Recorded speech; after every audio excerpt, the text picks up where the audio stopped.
चलो बेटा स्टार्ट करते हैं रेजोनेंस का सेकंड पार्ट। फर्स्ट पार्ट में हमने रेजोनेंस के बारे में इंट्रोडक्शन पढ़ा था बेटा। रेजोनेंस क्या होती है, उसकी क्या कंडीशन होती है, ठीक है ना।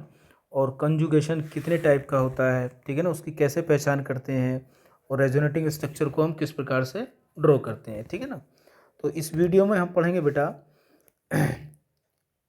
इस वीडियो में हम पढ़ेंगे क्या बेटा, इसमें भी हम रेजोनेटिंग स्ट्रक्चर बनाने ही सीखेंगे एरोमेटिक कंपाउंड के, ठीक है ना। तो अपने 5 टाइप के कंजुगेशन पढ़े थे, ठीक है ना। उन्हीं कंजुगेशन को हम अप्लाई करेंगे किसमें, एरोमेटिक कंपाउंड्स के, किस प्रकार से आप रेजोनेटिंग स्ट्रक्चर बनाओगे, ठीक है। चलो बच्चे स्टार्ट करते हैं, ठीक है। देखो मैं यहाँ पर 2 केस ले लेता हूँ। पहला केस नंबर 1 में मैं लेता हूँ कुछ कंपाउंड, जैसे मैंने ये लिया है,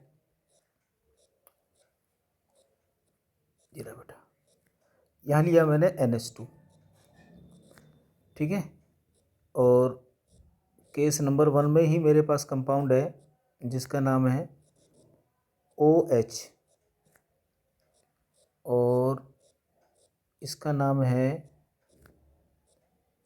OCH3, ठीक है। और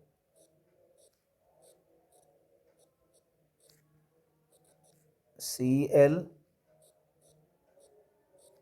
और CH3। ये मैंने कुछ केस लिए फर्स्ट, ठीक है ना। ये 5 केस हैं, ठीक है। आप जानते हो इनमें बेटा यहाँ पर नाइट्रोजन के पास में क्या है, लोन पेयर है। यहाँ ऑक्सीजन के पास में लोन पेयर है। यहाँ भी ऑक्सीजन के पास में लोन पेयर है। यहाँ देखो Cl के पास में क्या है, लोन पेयर है। और CH3 तुम जानते हो +H शो करता है, पॉजिटिव हाइपर कंजुगेशन। तो ये भी एक इलेक्ट्रॉन डोनेटिंग ग्रुप है। यानी कि बेंजीन के ऊपर जितने भी ये ग्रुप लगे हुए हैं बेटा, ये सारे के सारे क्या हैं बोलो, सारे के सारे इलेक्ट्रॉन डोनेटिंग ग्रुप होते हैं। क्या होते हैं बोलो, ये इलेक्ट्रॉन डोनेटिंग ग्रुप होते हैं, ठीक है। अब ये किस प्रकार से इलेक्ट्रॉन डोनेट करेंगे, इनके रेजोनेटिंग स्ट्रक्चर हम कैसे बनाएंगे। एक का स्ट्रक्चर बना लीजिए, सबके स्ट्रक्चर ऐसे ही बनेंगे बेटा, ठीक है। चलो देखो, जहाँ तक मैं बात करता हूँ तो इनके स्ट्रक्चर बिल्कुल ऐसे बनेंगे जैसे आपने ओपन चेन सिस्टम में बनाए थे ये वाले बेटा। क्लियर है। अगर आपको लास्ट वाली वीडियो देखनी है तो उसमें आप देख सकते हैं। ये देखिए, ये कौन सा कंजुगेशन है, ये बेटा पाई सिग्मा और लोन पेयर वाला कंजुगेशन है। तो इस केस में आपने क्या पढ़ा था कि लोन पेयर इधर को मूव होंगे और ये वाला पाई बॉन्ड इधर को ब्रेक हो जाएगा। तो सेम ऐसी ही कहानी रहेगी बेटा, क्लियर है इसमें। चलो तो एक स्ट्रक्चर बनाते हैं, सबसे पहले वाला हम,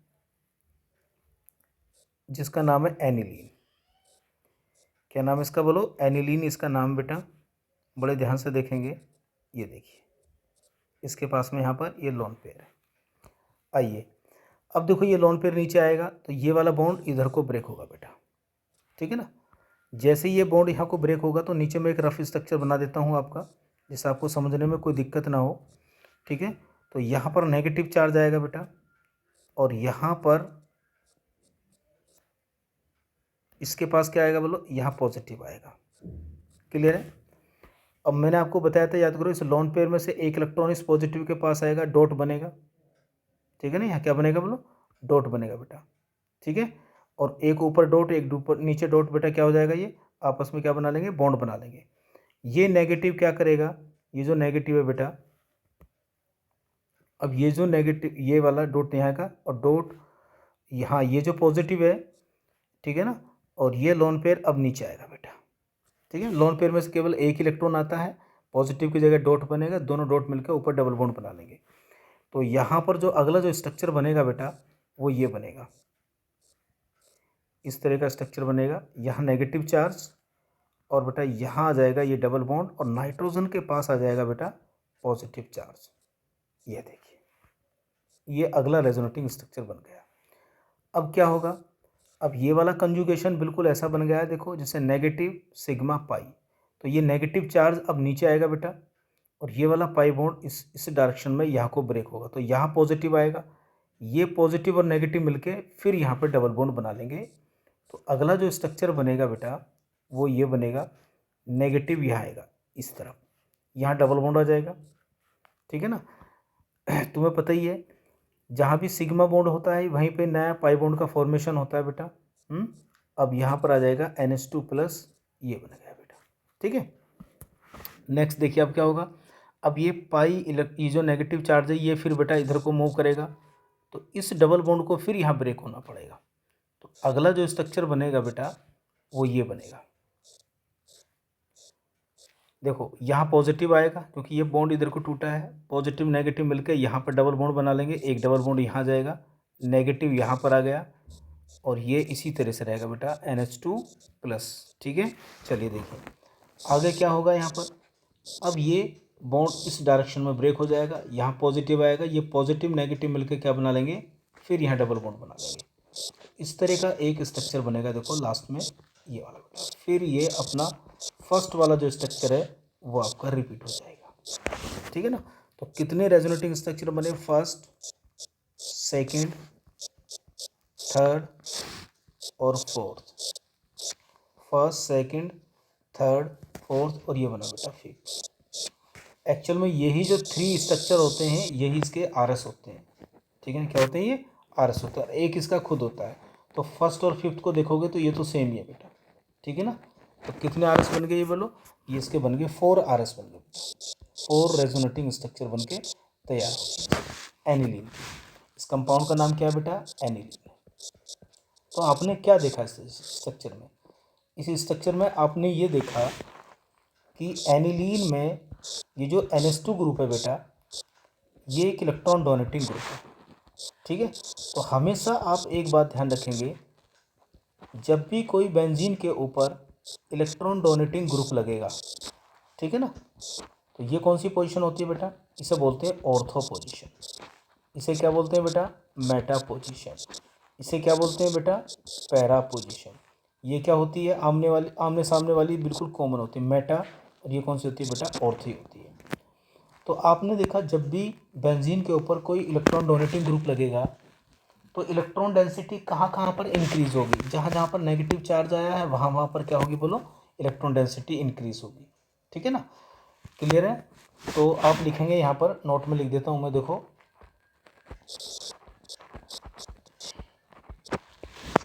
क्या, जो बेंजीन रिंग है बेटा, बेंजीन रिंग एक्टिवेट हो रही है, क्या हो रही है यहाँ पर, एक्टिवेट हो रही है। जब बेंजीन को इलेक्ट्रॉन मिलते हैं तो वह एक्टिवेट हो जाती है। किस प्रोसेस के द्वारा एक्टिवेट हो रही है बोलो, थ्रो रेजोनेंस।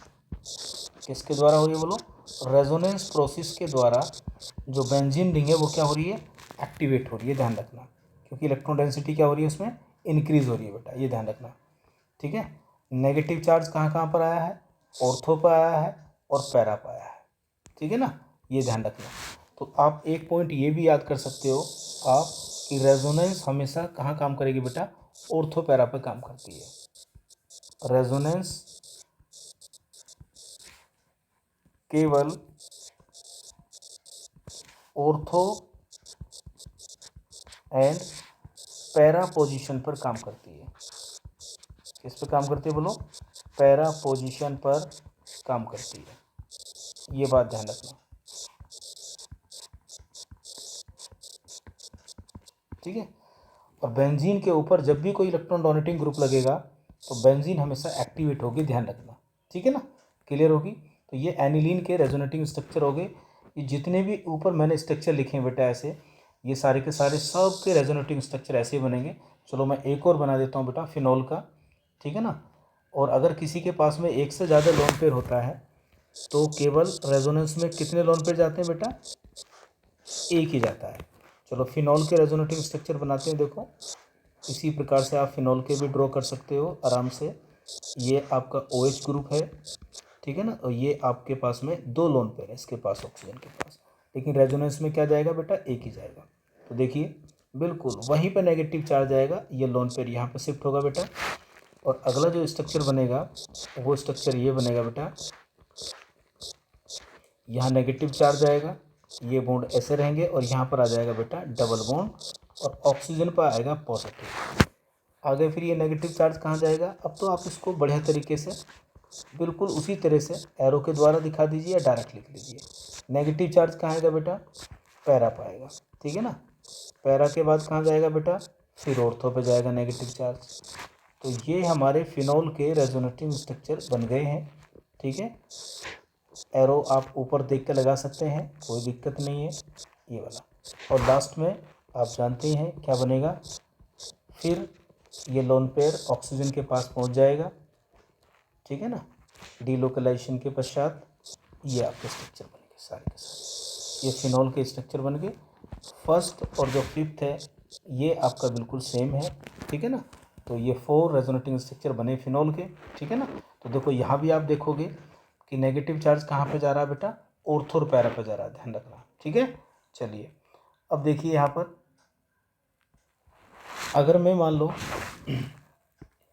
ये देखिए, अब इसी प्रकार आप Cl के पास में 3 लोन पेयर, तो एक ही लोन पेयर पार्टिसिपेट करेगा। अब मैं स्ट्रक्चर बना देता हूँ इसका, देखिए बेटा CH3 का। CH3 किस प्रकार से इलेक्ट्रॉन डोनेट करती है बेंजीन को, ये आप देखिए यहाँ पर, है ना, बहुत इंपॉर्टेंट है, ध्यान से देखेंगे बेटा। ये देखिए, ये देखिए, आप जानते हैं ये कैसा बॉन्ड है बेटा, सिग्मा बॉन्ड है, कार्बन हाइड्रोजन के बीच में सिग्मा बॉन्ड है। मैंने बताया था आपको कि जब भी CH3 ग्रुप या कोई एल्काइल ग्रुप बेटा किसी sp2 कार्बन के साथ में लगा हो, तो वहाँ पर इसकी जो इलेक्ट्रॉन डोनेटिंग पावर होती है, ठीक है ना, इलेक्ट्रॉन डोनेटिंग जो पावर होती है वो हम किसके द्वारा डिसाइड करते हैं बेटा, हाइपर कंजुगेशन के द्वारा। किसके द्वारा करते हैं बोलो, हाइपर कंजुगेशन के द्वारा करा करते हैं, ठीक है। तो ये जो मिथाइल ग्रुप है जो बेंजीन को इलेक्ट्रॉन डोनेट करेगा वो किस प्रोसेस के द्वारा करेगा बेटा, हाइपर कंजुगेशन के द्वारा, ठीक है। देखिए हाइपर कंजुगेशन क्या होता है कि एक sp2 कार्बन होना चाहिए, ये आपका sp2 कार्बन, और ये आपका एक sp3 अल्फा कार्बन होना चाहिए, और उस पर जो हाइड्रोजन होते हैं उनको बोलते हैं अल्फा हाइड्रोजन, ठीक है। तो तुम जानते हो हाइपर कंजुगेशन की वजह से ये वाला सिग्मा बॉन्ड इधर को ब्रेक होगा बेटा, ठीक है ना, और ब्रेक होने के बाद में ये वाला बॉन्ड इधर को ब्रेक हो जाएगा, ठीक है ना। तो यहाँ पॉजिटिव आएगा, यहाँ नेगेटिव आएगा, पॉजिटिव नेगेटिव मिलके इस प्रकार की कंडीशन यहाँ पर क्रिएट करेंगे बेटा, यहाँ नेगेटिव चार्ज, ठीक है, और यहाँ आ जाएगा बेटा ये डबल बॉन्ड, क्या आ जाएगा यहाँ पर, डबल बॉन्ड ऐसे, और ये H+ ऐसे ही रहेगा, नो बॉन्ड रेजोनेंस, ठीक है। आइए अब ये नेगेटिव चार्ज रेजोनेंस के द्वारा ऑर्थो और पैरा पे क्या होगा, फिर डीलोकलाइज होगा। ऑर्थो के बाद में कहाँ जाएगा ये, ऑर्थो के बाद में जाएगा बेटा पैरा पे जाएगा, ठीक है ना।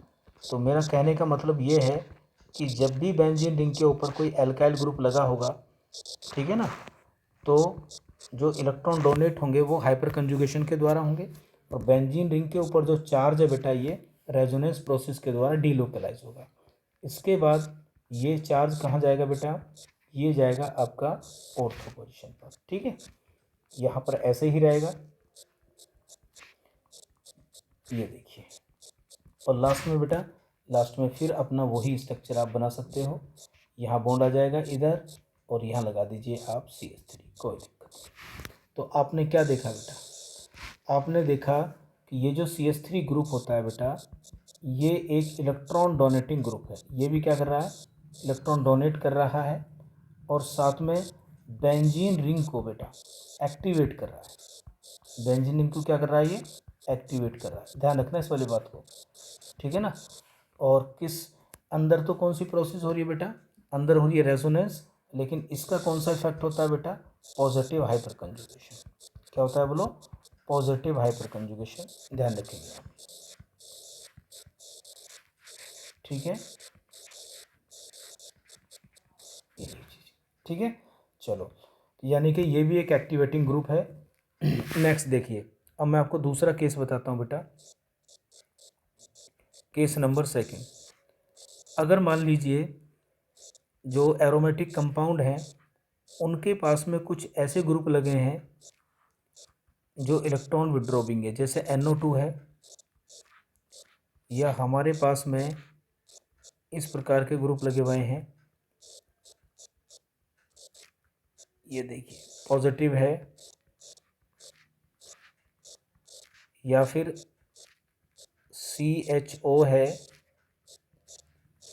या फिर हमारे पास है CN है, या फिर हमारे पास है COOH है, या फिर हमारे पास है COCl है, ये जितने भी ग्रुप मैं बेंजीन रिंग के ऊपर लगा रहा हूँ बच्चों, ये सारे के सारे क्या हैं आपके इलेक्ट्रॉन विड्रॉविंग ग्रुप है। क्या है सब? इलेक्ट्रॉन विड्रॉविंग ग्रुप है, ठीक है ना। ये सारे के सारे कैसे ग्रुप हैं? इलेक्ट्रॉन विड्रॉविंग ग्रुप है। सभी क्या कर रहे हैं बेटा? ये बेंजीन से इलेक्ट्रॉनों को खींचेंगे। पहला केस मैंने क्या बताया था? बेंजीन को इलेक्ट्रॉन डोनेट करने वाले। और सेकंड केस में मैं बता रहा हूँ आपको कि जो इलेक्ट्रॉनों को विड्रॉ कर रहे हैं बेटा, ठीक है। तो जब ये इलेक्ट्रॉनों को खींचेंगे तो पॉजिटिव चार्ज देखो कहाँ आएगा? पॉजिटिव चार्ज यहाँ आएगा बेटा। कहाँ आएगा बोलो? पॉजिटिव चार्ज ऑर्थो पैरा पे आएगा। तो एक बात अपने दिमाग में बैठा लो बच्चों कि बेंजीन रिंग के ऊपर चाहे इलेक्ट्रॉन डोनेटिंग ग्रुप हो या इलेक्ट्रॉन विड्रॉविंग ग्रुप हो, ठीक है ना, हमेशा रेजोनेंस कहाँ काम करेगी? ऑर्थो और पैरा पर ही काम करेगी। कहाँ काम करेगी बोलो?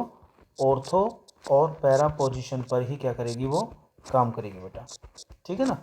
हाँ, वो अलग बात है कि अगर कोई इलेक्ट्रॉन डोनेटिंग ग्रुप लग रहा है तो इलेक्ट्रॉन डेंसिटी इंक्रीज होगी ऑर्थो पैरा पोजीशन पर, और अगर कोई इलेक्ट्रॉन विड्रॉविंग ग्रुप है बेटा तो इलेक्ट्रॉन डेंसिटी क्या हो जाएगी? डिक्रीज हो जाएगी। लेकिन रेजोनेंस हमेशा ऑर्थो पैरा पर ही काम करेगी। जब डोनेट करोगे तो नेगेटिव चार्ज ऑर्थो पैरा पर आएगा, और जब इलेक्ट्रॉन को विड्रॉ करोगे तो पॉजिटिव चार्ज कहाँ पर आएगा बेटा? बोलो कहाँ पर आएगा? बोलो ऑर्थो पैरा पर ही आएगा, ठीक है। अब ये हमें कैसे पता लगेगा बेटा कि ये इलेक्ट्रॉन विड्रॉविंग ग्रुप है, ठीक है ना। कौन से होते हैं इलेक्ट्रॉन विड्रॉविंग ग्रुप? जो किसी बेंजीन रिंग से बेटा क्या करेंगे? इलेक्ट्रॉनों को विड्रॉ करेंगे। ध्यान रखना, कोई भी ऐसा ग्रुप है जिसमें जो बेटा कोई भी ऐसा ग्रुप हो, फंक्शनल ग्रुप हो, जिसका सेंट्रल एटम किसी डबल बॉन्ड के साथ में जुड़ा हुआ हो, इस प्रकार से, ठीक है ना, जिसमें भी डबल बॉन्ड हो जिस फंक्शन ग्रुप में, वो सारे के सारे यानी कि all unsaturated group, all unsaturated ऐसा कह सकते हो आप। ऑल अनसैचुरेटेड जितने भी फंक्शनल ग्रुप हैं वो सब क्या है बेटा? इलेक्ट्रॉन विड्रॉविंग ग्रुप है। ध्यान रखना, वो बेंजीन रिंग से हमेशा क्या करेंगे? बोलो इलेक्ट्रॉन को विड्रॉ करेंगे। ये बात ध्यान रख लो आप, ठीक है ना, ठीक है। या किसी भी कंजुगेटिव सिस्टम से हमेशा इलेक्ट्रॉनों को विड्रॉ करेंगे। ध्यान रखना, जैसे NO2 है तो देखो डबल बॉन्ड आ गया बेटा। CH2 में आप देख रहे हो जो सेंट्रल एटम है उसके पास पॉजिटिव चार्ज है तो वो भी इलेक्ट्रॉन को विड्रॉ करेगा, ठीक है ना। और जैसे CHO है तो CHO में जो सेंट्रल एटम है अगर वो पाई बॉन्ड के साथ जुड़ा हुआ है, डबल बॉन्ड के साथ, तो वो हमेशा इलेक्ट्रॉनों को विड्रॉ करेगा बेटा। CN की अगर हम बात करें, CN को आप देखेंगे ये भी बेटा क्या है? पाई बॉन्ड के साथ जुड़ा हुआ है। और अगर हम किसी की भी बात करें, COOH की बात करें, तो आप देखोगे यहाँ भी जो सेंट्रल एटम है कार्बन वो भी पाई बॉन्ड के साथ में जुड़ा हुआ है बेटा। इसी प्रकार ये सारे जितने मैंने फंक्शनल ग्रुप लिखे हैं बेटा, ये सारे फंक्शनल ग्रुप क्या हैं आपके? बोलो इन सारे फंक्शनल ग्रुप में जो सेंट्रल एटम है वो हमेशा पाई बॉन्ड के साथ में जुड़ा हुआ है। तो ये सारे के सारे इलेक्ट्रॉन विड्रॉविंग ग्रुप होते हैं। तो दो कंडीशन होती है इलेक्ट्रॉन विड्रॉविंग ग्रुप करने की, इलेक्ट्रॉन को विड्रॉ करने की बेटा, किसी भी कंजुगेटिव सिस्टम से या बेंजीन रिंग से। जो सेंट्रल एटम है वो उसके ऊपर फंक्शनल ग्रुप का जो सेंट्रल एटम होता है जो कि जिसको की एलिमेंट बोलते हैं हम, उस पर पॉजिटिव चार्ज हो या वो किसी बोलो पाई बॉन्ड के साथ में जुड़ा हो। अब आप कहोगे सर कि ये जो ग्रुप है आपका सेंट्रल एटम जो है जो डबल बॉन्ड के साथ जुड़ा हुआ है ये क्यों इलेक्ट्रॉन विड्रॉ करेगा? तो देखो इलेक्ट्रॉन विड्रॉ करने का कारण ये होता है बेटा, ध्यान से देखेंगे कि ये जो सेंट्रल एटम होता है, मैं इसका एग्जांपल लेता हूँ, ठीक है ना। तो यहाँ पर देखिए पाई बॉन्ड किसके बीच में है? कार्बन और ऑक्सीजन के बीच में है, ठीक है ना। तो ये एक प्रकार का बेटा पोलर डबल बॉन्ड होता है। क्या होता है बोलो? पोलर डबल बॉन्ड होता है। पोलर डबल बॉन्ड का मतलब होता है जब भी ऐसे दो एटम के बीच में पाई बॉन्ड हो जिनकी इलेक्ट्रोनेगेटिविटी में डिफरेंस होता है तो वो पाई बॉन्ड टूट जाया करता है, और टूटने के बाद में ब्रेक होने के बाद में ऐसी कंडीशन में वो एग्जिस्ट करता है। तो ऑक्सीजन पर पार्शियल नेगेटिव और ये जो सेंट्रल एटम है बेटा की वाला, इस पे क्या है? पॉजिटिव चार्ज है। तो जब भी ये किसी बेंजीन रिंग के साथ में अटैच होगा तो देखो अब इसके पास कैसा चार्ज है बेटा? पार्शियल पॉजिटिव चार्ज है। तो यानी कि ये इलेक्ट्रॉनों को क्या करेगा? खींचेगा। तो इसी प्रकार से इन सभी फंक्शनल ग्रुप में जो सेंट्रल एटम है बेटा, इन सबके पास में एक पार्शियल पॉजिटिव चार्ज है। क्या बोलो? पार्शियल पॉजिटिव चार्ज है। उसी पार्शियल पॉजिटिव चार्ज की वजह से ये इलेक्ट्रॉनों को बेंजीन रिंग से क्या करेंगे बेटा, खींचेंगे। अब ये पाई बॉन्ड टूट क्यों जाता है, इलेक्ट्रोनेगेटिविटी के डिफरेंस की वजह से। पाई बॉन्ड क्या होता है आप जानती हैं बेटा, पाई बॉन्ड होता है आपका थोड़ा सा बोलो वीक होता है, तो वो आसानी से टूट जाता है। क्लियर होगी बात। तो एक स्ट्रक्चर मैं इसका बना देता हूँ, बाकी स्ट्रक्चर आप बना लेंगे बेटा, ठीक है। मान लो मैंने यहाँ पे लिख लिया बेटा CN लिख दिया, चलो ये देखिए अब ये किस प्रकार से इलेक्ट्रॉनों को खींचेगा। पहले पहले तो नीचे को, क्योंकि ऊपर इलेक्ट्रॉन डोनेटिंग ग्रुप लग रहा था, तो ये पाई बॉन्ड किधर को टूटा था, ये आपका इधर को टूटा था बेटा। लेकिन अब देखिए ये बॉन्ड ऐसे टूटा हुआ होगा, आप जानते हैं रियल में तो इसी फॉर्म में एग्जिस्ट करता है ये। तो देखिए क्या होगा, एक्चुअल में ये इस प्रकार से है बेटा, यहाँ पर नेगेटिव है और यहाँ पर क्या है, ये पॉजिटिव है, ठीक है ना। तो ये वाला एक्चुअल में इस फॉर्म में एग्जिस्ट करेगा। तो अब देखिए कार्बन पर पॉजिटिव होने की वजह से ये बॉन्ड ऊपर को टूटेगा बेटा, तो यहाँ नेगेटिव आ जाएगा, ऊपर पॉजिटिव मिलके ये दोनों कार्बन के बीच में कैसा बॉन्ड आ जाएगा बेटा, डबल बॉन्ड आ जाएगा। क्या आ जाएगा, डबल बॉन्ड। और ऑर्थो पोजीशन पर आ जाएगा बेटा आपका, क्या आ जाएगा बोलो, पॉजिटिव चार्ज आ जाएगा। अब ये पॉजिटिव चार्ज, ये वाला बॉन्ड फिर बेटा इधर को टूटेगा, देखो तो ये नेगेटिव पॉजिटिव मिलके फिर आपके डबल बॉन्ड बना लेंगे, और ये पॉजिटिव कहाँ जाएगा, ये पॉजिटिव आ जाएगा आपका पैरा आ जाएगा बेटा, ठीक है। तो मैंने बताया था ना आपको कि जब भी इलेक्ट्रॉन विड्रॉविंग ग्रुप लगेगा तो इलेक्ट्रॉन की डेंसिटी डिक्रीज होगी, फिर ये वाला बॉन्ड बेटा इधर को टूटेगा, देखो इस डायरेक्शन में, तो ये नेगेटिव ये पॉजिटिव मिलकर डबल बॉन्ड बनाएंगे, और पॉजिटिव चार्ज कहाँ जाएगा बेटा, पॉजिटिव चार्ज आएगा आपका यहाँ पर इस तरह से। तो आपने देखा कि जब भी इलेक्ट्रॉन विड्रॉविंग ग्रुप लगेगा बेटा, ठीक है, सॉरी पॉजिटिव यहाँ आएगा और ये बॉन्ड आपका ऐसा आ जाएगा, और लास्ट में अगर आप देखोगे तो ये वाला बॉन्ड इधर को ब्रेक हो जाएगा और ये पहले वाली कंडीशन में पहुंच जाएगा बेटा। तो आपने क्या सीखा, आपने सीखा कि रेजोनेंस की वजह से, ठीक है ना, due to resonance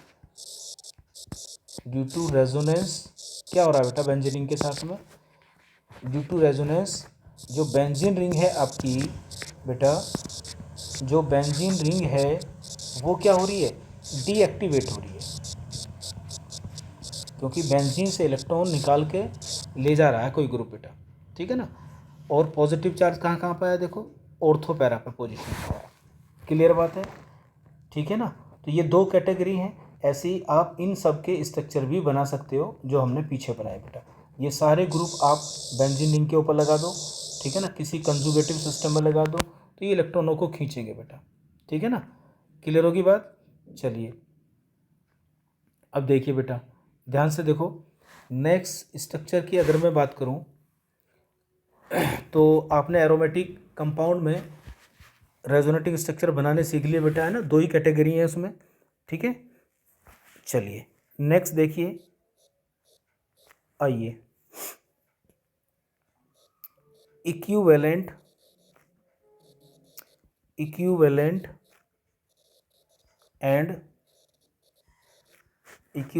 and non equivalent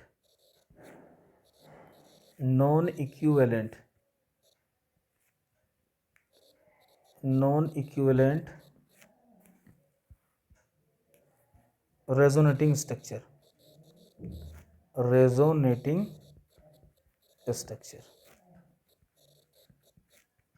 ठीक है। ये देखिए बेटा, अब इस ये क्या चीज़ है, इक्विवेलेंट और नॉन इक्विवेलेंट, ठीक है ना, रेजोनेटिंग स्ट्रक्चर, ये क्या चीज़ है बेटा, बहुत इंपॉर्टेंट है, ध्यान से देखेंगे इसको। मान लीजिए हमारे पास में इक्विवेलेंट का मतलब है, ये देखिए मेरे पास इस प्रकार से एक स्ट्रक्चर है, ये वाला, ये देखिए कार्बोनेट है, ये क्या बोलो, ये CO3-2 है, कार्बोनेट है, ठीक है ना, कार्बोनेट है, कंजुगेशन है, देखो पाई सिग्मा नेगेटिव कंजुगेशन है यहाँ भी। तो देखो किसके रेजोनेटिंग स्ट्रक्चर बनाइए बेटा, सारे के सारे ध्यान से बिल्कुल बनाइए। ये नेगेटिव चार्ज यहाँ पर आएगा, ये इधर को जाएगा, तो अगला स्ट्रक्चर जो बनेगा वो ये बनेगा आपका, डबल बॉन्ड यहाँ जाएगा बेटा, ठीक है ना। ये वाला। क्लियर हो गया? अगला स्ट्रक्चर क्या होगा बेटा, इसके बाद में ये वाला नेगेटिव चार्ज इधर आएगा और ये वाला पाई बॉन्ड इधर को ब्रेक हो जाएगा। क्लियर होगी बात बेटा? तो अगला जो स्ट्रक्चर बनेगा वो ये बनेगा, ऐसे ओ नेगेटिव और बेटा यहाँ गया ये वाला ओ। तो इससे आप देख रहे हो इसके कितने आर एस बने बेटा, इसके 3 आर एस बने। ठीक है ना?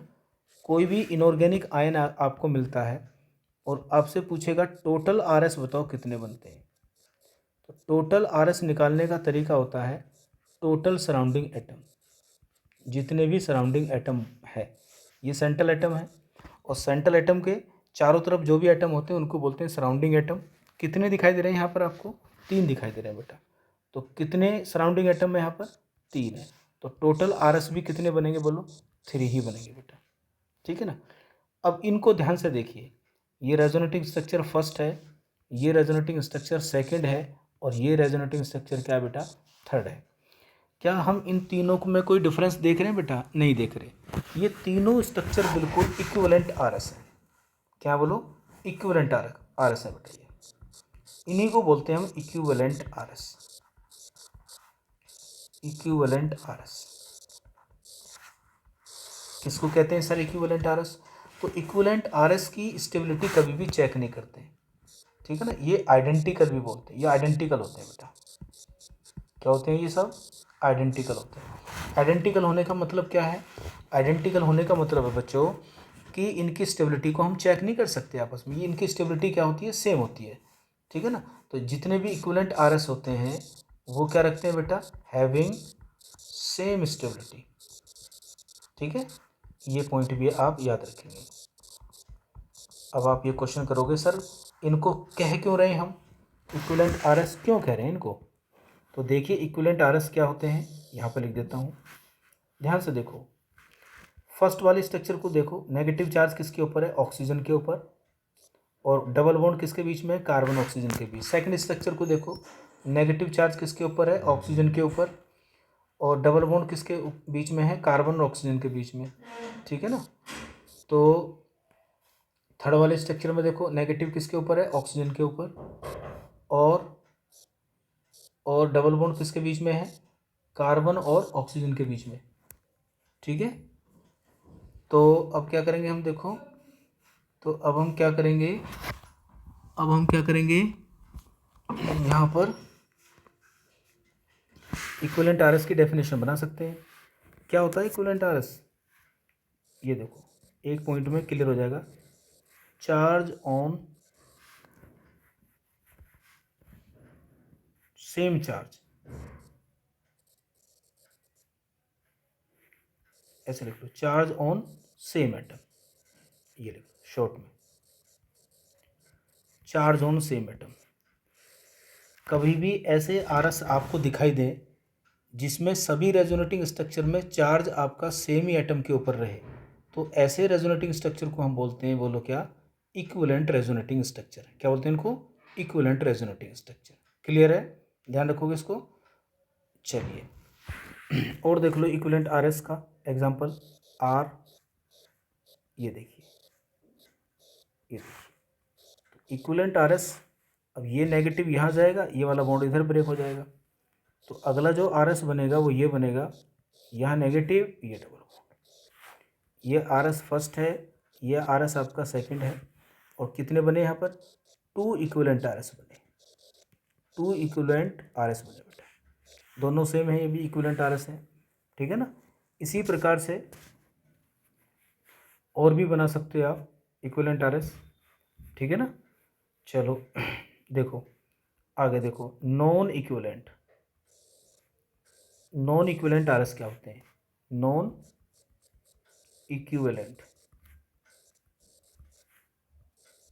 Non equivalent R S, non equivalent R S. ये कंसेप्ट बहुत काम आएगा। Charge on different atom. क्या लिखा है यहाँ पर?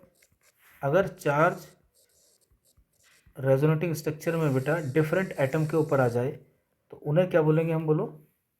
उन्हें बोलेंगे हम non equivalent R S.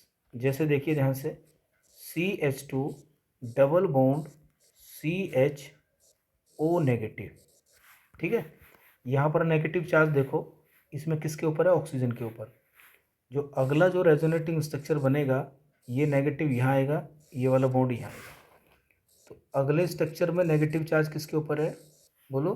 Carbon के ऊपर है, ये वाला। तो ये रेजोनेटिंग स्ट्रक्चर फर्स्ट है, ये रेजोनेटिंग स्ट्रक्चर क्या है? आपका सेकंड है, ठीक है। तो इन दोनों में बताओ, नेगेटिव चार्ज पहले वाले में ऑक्सीजन के ऊपर है, सेकंड वाले में किसके ऊपर है? कार्बन के ऊपर। अब की बार दोनों आरएस में चार्ज क्या है? डिफरेंट एटम के बीच में है, तो इन्हें बोलेंगे हम नॉन इक्विवेलेंट आरएस, ठीक है ना, ध्यान रखना। अब एक बात और यहाँ पे नोट करके रखना आपको, ये कंसेप्ट क्यों बताया आपको। अब देखो दोनों में ही रेजोनेंस है, तो जो इक्विवेलेंट आरएस होते हैं बेटा, जो इक्विवेलेंट आरएस होते हैं वो मोर स्टेबल होते हैं। क्या होते हैं वो? मोर स्टेबल होते हैं। किससे? बोलो? नॉन इक्विवेलेंट आरएस से। नॉन इक्विवेलेंट आरएस से वो उनसे ज़्यादा स्टेबल हो। क्लियर है? ये पॉइंट भूलेंगे नहीं, ये बहुत काम आने वाला है आपको। देखो चलिए और देखो नॉन इक्विवेलेंट आरएस का एग्जांपल एक देखिए। एग्जांपल ये आपका है फिनॉक्साइड आयन बेटा। ये क्या आपका? इसको बोलते हैं फिनॉक्साइड आयन। क्या बोलते हैं इसको? बोलो? फिनॉक्साइड आयन इसको बोलते हैं।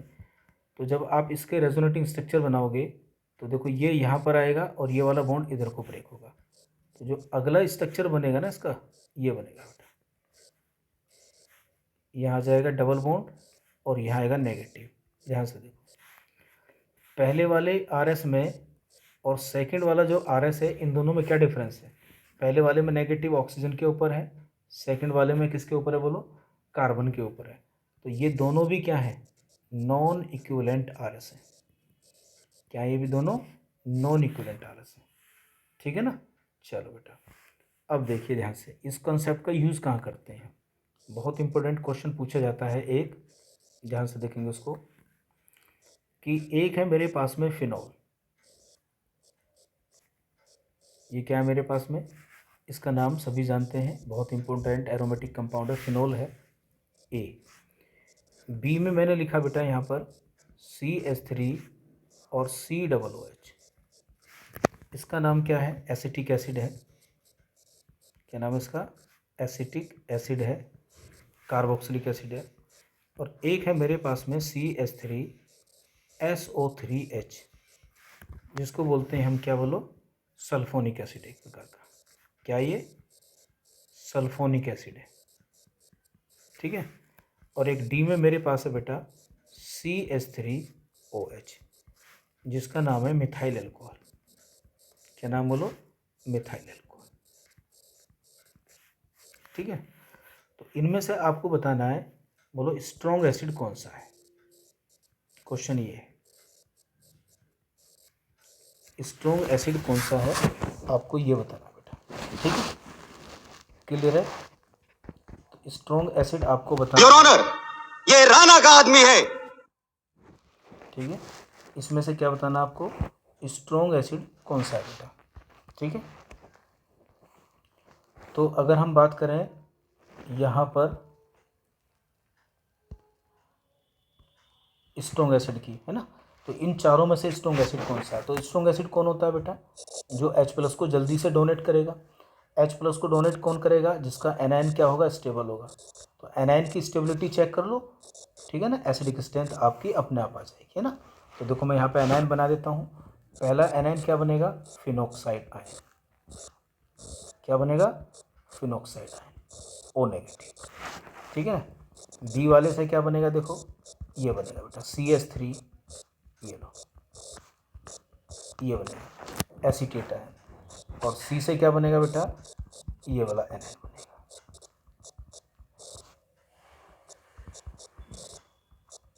ये वाला। और डी से बनेगा आपका ये वाला। तो एनायन की स्टेबिलिटी चेक कर लो, कौन सा स्टेबल एनायन है। देखो यहाँ पर क्या है बेटा, रेजोनेंस है, ये रेजोनेंस के द्वारा स्टेबल हो रहा है, चला जाएगा अंदर रेजोनेंस के द्वारा। यहाँ भी क्या है बेटा, इसमें भी क्या है, रेजोनेंस है, ठीक है। और यहाँ भी देखो ये भी एनायन क्या है, रेजोनेंस में। तो यानी कि ये तीनों जो आयन है बेटा, ये स्टेबलाइज हो रहे हैं, बोलो, रेजोनेंस के द्वारा। नेगेटिव चार्ज कॉन्जुगेशन में है, ठीक है ना। लेकिन सबसे इंपॉर्टेंट बात क्या है यहाँ पर बच्चों, देखो यहाँ पर नेगेटिव चार्ज, इससे कौन से बनेंगे स्ट्रक्चर, बोलो, इससे बनेंगे नॉन इक्विवेलेंट आरएस। क्या बनेंगे बोलो, नॉन इक्विवेलेंट आरएस बनेंगे। जबकि यहाँ से यहाँ कौन सा बनेगा, यहाँ बनेगा इक्विवेलेंट आरएस बनेंगे। और यहाँ भी क्या बनेंगे बेटा, इक्विवेलेंट आरएस बनेंगे। और इसमें कितने इक्विवेलेंट आरएस बनेंगे, 2। इसमें कितने बनेंगे बेटा, 3। देखो 3 ऑक्सीजन है ना, तो नेगेटिव यहाँ पर जाएगा, ठीक है ना। और यहाँ पर लास्ट वाले में जो CH3 है वो इलेक्ट्रॉन डोनेट करेगा, नेगेटिव को बढ़ा देगा। तो ये सबसे लीस्ट स्टेबल है, ठीक है ना, ये सबसे लीस्ट स्टेबल हो गया। और लीस्ट स्टेबल होने की वजह से, ठीक है ना, तो जो अल्कोहल होता है वो आपका बेकार एसिड होगा बेटा, ठीक है ना, सबसे बेकार एसिड। तो अगर इनके एनायन की स्टेबिलिटी की बात करूं तो C सबसे ज़्यादा स्टेबल होगा, उसके बाद कौन होगा बेटा, B, और B के बाद कौन होगा, A, और A के बाद कौन होगा, D होगा। तो ये एनायन के स्टेबिलिटी का ऑर्डर है, ठीक है ना। तो एनायन की स्टेबिलिटी का ऑर्डर है, तो एसिडिक ऑर्डर भी फिर आपका यही आएगा बेटा। एसिडिक भी ऑर्डर क्या आएगा आपका, यही आएगा। क्या आएगा कि C के बाद B के बाद A के बाद D, ठीक है ना। सबसे स्ट्रॉन्ग एसिड कौन होगा बेटा, सबसे स्ट्रॉन्ग होगा बेटा ये वाला C वाला। क्यों होगा, ठीक है ना, सल्फोनिक एसिड हमेशा कार्बोक्सिलिक से क्या होंगे, स्ट्रॉन्ग एसिड होंगे। रीज़न क्या है, इक्विवेलेंट आरएस, मोर इक्विवेलेंट आरएस। देखो, ठीक है ना, ये बात ध्यान रखना, ठीक है। जब कभी इक्विवेलेंट के बीच में कंपैरिजन आ जाए तो किसके कितने इक्विवेलेंट आरएस बनेंगे बेटा, ठीक है ना। तो more equivalent RS, more will be the stability of anion. Clear बात होगी। तो ये कंसेप्ट भी आप इसमें ध्यान रखेंगे रेजोनेंस में, ठीक है। नेक्स्ट देखिए, एक कंसेप्ट और आता है बेटा यहाँ पर, extended conjugation. Extended conjugation, extended conjugation and cross conjugation. छोटी वीडियो होगी ये हमारी, ये देखिए जी, बोलिए, इसको भी भूलेंगे नहीं क्योंकि ये भी बहुत काम आएगा बेटा, वेरी वेरी इंपॉर्टेंट कंसेप्ट है, ठीक है। देखिए एक्सटेंडेड कंजुगेशन क्या होता है। एक्सटेंडेड कंजुगेशन का मतलब होता है कि जैसे मान लो, एक्सटेंडेड कंजुगेशन को मैं समझाता हूँ आपको। देखो यानी कि रेजोनेंस तो है, रेजोनेंस के अलावा भी आपको कई चीज़ों के बारे में पता होना चाहिए। कॉन्जुगेशन, एन लगा दो। आइए मान लीजिए मेरे पास एक स्ट्रक्चर ये है, CH2 डबल बॉन्ड CH और CH डबल बॉन्ड CH, और मैंने यहाँ लगा दिया NH2। ध्यान से देखो, देखो इसमें यहाँ पे लोन पेयर है, तो आप देखोगे इसमें ये लोन पेयर इधर को जाएगा, ये बॉन्ड इधर को टूटेगा, ये बॉन्ड इधर को टूटेगा। तो जो अगला जो रेजोनेटिंग स्ट्रक्चर बनेगा वो ये बनेगा, यहाँ पर नेगेटिव चार्ज आएगा, और जहाँ भी सिंगल बॉन्ड है वहाँ क्या जाएगा बेटा, डबल बॉन्ड आ जाएगा यहाँ, ठीक है ना। ये आ गया, ये बनेगा अगला स्ट्रक्चर। तो एक्सटेंडेड कंजुगेशन को हम लीनियर कंजुगेशन भी कहते हैं। तो एक्सटेंडेड कंजुगेशन का मतलब होता है conjugation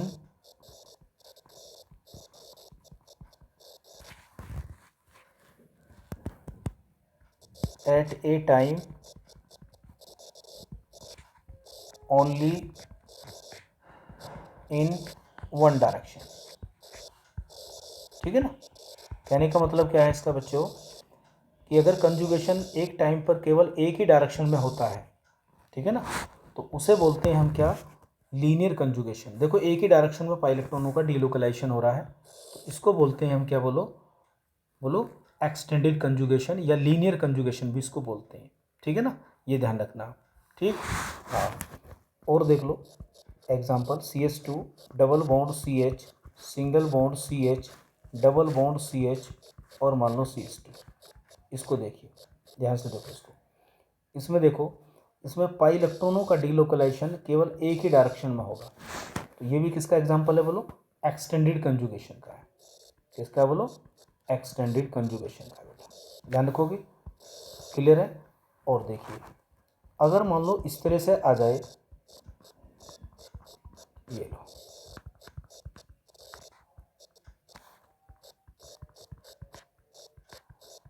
इसको ध्यान से देखो, ये क्रॉस कंजुगेशन का एग्जांपल है, क्रॉस कंजुगेशन किसका एग्जांपल है, क्रॉस कंजुगेशन का एग्जांपल है ये। क्रॉस कंजुगेशन में क्या होगा बेटा, क्रॉस कंजुगेशन में कंजुगेशन एक ही टाइम पर एक से ज़्यादा डायरेक्शन में होगा। देखो ये इधर भी जा सकता है और ये इधर भी जा सकता है, दोनों तरफ, ये लोन पेयर दोनों तरफ एक ही टाइम पर, यानी कि मैं लिख सकता हूँ conjugation at a time on more than one direction, more than one direction, ठीक है ना। अगर कंजुगेशन एक से ज़्यादा डायरेक्शन में पॉसिबल है तो इस प्रकार के कंजुगेशन को बोलते हैं हम क्रॉस कंजुगेशन। क्या बोलते हैं इसको बोलो, क्रॉस कंजुगेशन। और हमेशा ध्यान रखना बेटा, जो एक्सटेंडेड कंजुगेशन होता है, अगर किसी में एक्सटेंडेड कंजुगेशन है तो वो आपका मोर स्टेबल होगा। क्या होगा बेटा, मोर स्टेबल होगा, ध्यान रखना। किससे बोलो, क्रॉस कंजुगेशन से, ठीक है। क्रॉस कंजुगेशन वाला क्या होगा आपका, बोलो लीस्ट स्टेबल होगा। इसकी आपको जरूरत पड़ेगी आगे जब आप स्टेबिलिटी कंपेयर करोगे बेटा, तो ध्यान रखना, ठीक है ना। क्रॉस कंजुगेशन का और एग्जांपल मैं आपको बता देता हूँ। लो CH2 डबल बॉन्ड CH और यहाँ पर देखो CH प्लस और CH डबल बॉन्ड और CH2। देखिए ये कंजुगेशन इधर भी हो सकता है, ये कंजुगेशन इधर भी हो सकता है, ठीक है ना। ये पॉजिटिव चार्ज दो तरीके से एक ही टाइम पे दोनों तरफ डीलोकलाइज हो सकता है। तो ये भी किसका एग्जांपल है, क्रॉस कंजुगेशन का एग्जांपल है। क्रॉस कंजुगेशन का और एक एग्जांपल आप ले सकते हो। देखो मान लो मेरे पास एक ये एरोमेटिक कंपाउंड है, ये देखिए यहाँ पर, और यहाँ पर है मेरे पास O-, ठीक है। और इसके जब आप स्ट्रक्चर बनाओगे तो चलो इसको बनाने की ज़रूरत नहीं है, मैं आपको पीछे दिखा देता हूँ। देखो क्रॉस कंजुगेशन, ये रे क्रॉस कंजुगेशन का ये रहा एग्जांपल, ये वाला। जब भी बेंजीन रिंग के ऊपर पैरा पोजीशन पर पॉजिटिव चार्ज होगा, ये क्रॉस कंजुगेशन है। क्या ये क्रॉस कंजुगेशन होगा, पॉजिटिव हो या फिर क्या हो बेटा, नेगेटिव चार्ज हो। क्या हो बोलो, नेगेटिव चार्ज हो, ये वाला, ठीक है ना, नेगेटिव चार्ज हो, ये भी क्रॉस कंजुगेशन का एग्जांपल है, ये वाला। ये देखिए, क्योंकि ये इधर भी जा सकता है इधर भी जा सकता है, दो रास्ते होते हैं इसके पास, ठीक है ना। तो जब भी बेंजीन रिंग में पैरा पोजीशन पर पॉजिटिव नेगेटिव चार्ज हो तो वो भी किसका एग्जांपल है, क्रॉस कंजुगेशन का एग्जांपल है। तो इस वीडियो में आपने पढ़ा बेंजीन रिंग के ऊपर जब दो प्रकार के ग्रुप लगे होते हैं बेटा, ठीक है ना, कौन कौन से बोलो, इलेक्ट्रॉन डोनेटिंग और कैसे इलेक्ट्रॉन विड्रॉविंग, तो उनके रेजोनेटिंग स्ट्रक्चर आप कैसे बनाते हो, ठीक है ना, ये आपको बताया। और जब इलेक्ट्रॉन डोनेटिंग तब कैसे बनाओगे, ठीक है ना। और साथ में आपने सीखे दो छोटे छोटे कंसेप्ट जिसको बोलते हैं हम क्रॉस कंजुगेशन और एक्सटेंडेड कंजुगेशन, इक्विवेलेंट आरएस और नॉन इक्विवेलेंट आरएस, ठीक है ना। अगली वीडियो में कुछ और इंपॉर्टेंट रेजोनेटिंग स्ट्रक्चर बनाने सीखेंगे और फिर पढ़ेंगे बेटा हम इसकी रेजोनेंस की बोलो एप्लीकेशन। लेकिन उससे पहले पढ़ेंगे हम क्या बोलो, एरोमेटिक इफेक्ट। क्या पढ़ेंगे बोलो, एरोमेटिक इफेक्ट, ठीक है ना। तो नेक्स्ट वीडियो मिलेगी आपको एरोमेटिक इफेक्ट की बेटा, ठीक है ना। एरोमेटिक इफेक्ट में हम पढ़ेंगे एरोमेटिसिटी के बारे में, ठीक है ना। एरोमेटिसिटी, ये वीडियो बहुत इंपॉर्टेंट होने वाली है बेटा, वेरी वेरी इंपॉर्टेंट, ठीक है। एरोमेटिसिटी, और आप पढ़ेंगे इसमें, आप पढ़ेंगे नॉन एरोमेटिक कंपाउंड के बारे में बेटा, ठीक है ना, नॉन एरोमेटिक कंपाउंड, और एंटी एरोमेटिक कंपाउंड के बारे में पढ़ोगे, एंटी एरोमेटिक, ठीक है। और जो एरोमेटिक इफेक्ट है इसकी एप्लीकेशन, जो कि बहुत इंपॉर्टेंट है बेटा, ठीक है। तो ये अगली वाली वीडियो में मिलेगा आपको, जो आज ही आ जाएगी बेटा, ठीक है ना। फिर हम पढ़ेंगे इसकी रेजोनेंस की बेटा एप्लीकेशन, और रेजोनेंस की एप्लीकेशन पढ़ने के बाद में आप बहुत कुछ ऑर्गेनिक केमिस्ट्री में बेटा सीख चुके होंगे। क्लियर है? तो पढ़ते रहिए, मिलते हैं नेक्स्ट वीडियो में एरोमेटिक इफेक्ट में, ठीक है।